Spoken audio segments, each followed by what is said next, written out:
welcome to Bearded Meeple. Well, it was the same thing, just from a different perspective, and that's exactly what today's game is all about. It's for 2 to 9 players, ages 14 plus, and it'll play anywhere from 10 minutes to an hour, hour and a half. It all depends on you and how much you'd like to challenge yourself and your teammates.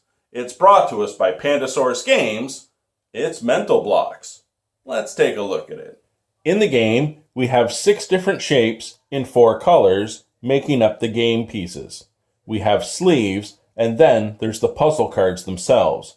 We'll go over those in a moment. We also have a number of other cards: minor glitches, major glitches, and restriction cards. These will increase difficulty of gameplay, and I don't suggest you use them until you get a handle on how the game works, but they definitely make the game more interesting.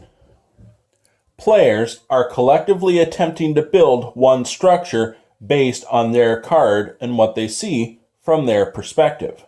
Players are not allowed to show each other what their cards have, but you can communicate as you build the structure. Puzzles range from a rating of 1 star to 6 stars, going from a family puzzle 1 to challenging puzzle 30. And if you're playing with 4 players, each player will receive a card.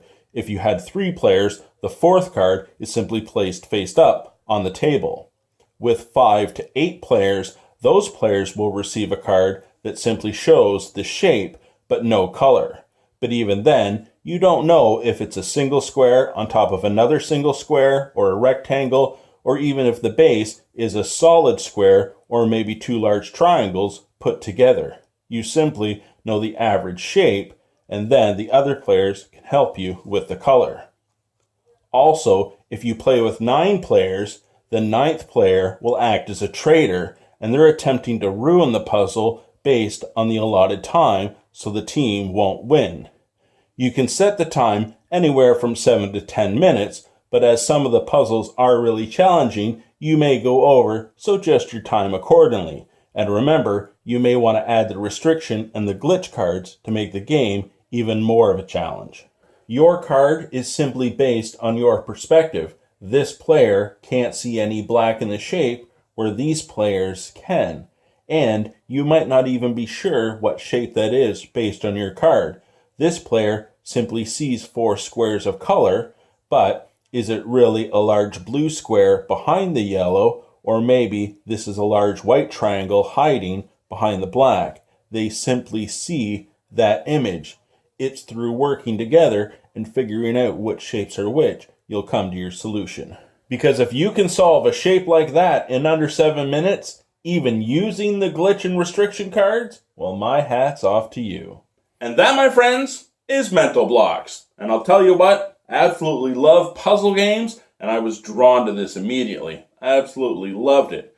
A couple of things I would like to say. The components, they're nice, soft foam blocks, so even if you throw it at someone, they're not really going to get hurt, which is nice. I'm glad they weren't wood. The puzzles, they go from a family with 1-star rating up to a challenging 6, I believe, so there's a lot of variety of gameplay. And even if you play it over and over, chances are you're not going to remember the solution, and you may get a different card every time you play. Also, I'd like to say they do have the restriction and the glitch cards, but I've never even used them, and we still find the puzzles challenging. Absolutely loved it. I hope you get a chance to check it out. I'll talk to you again soon.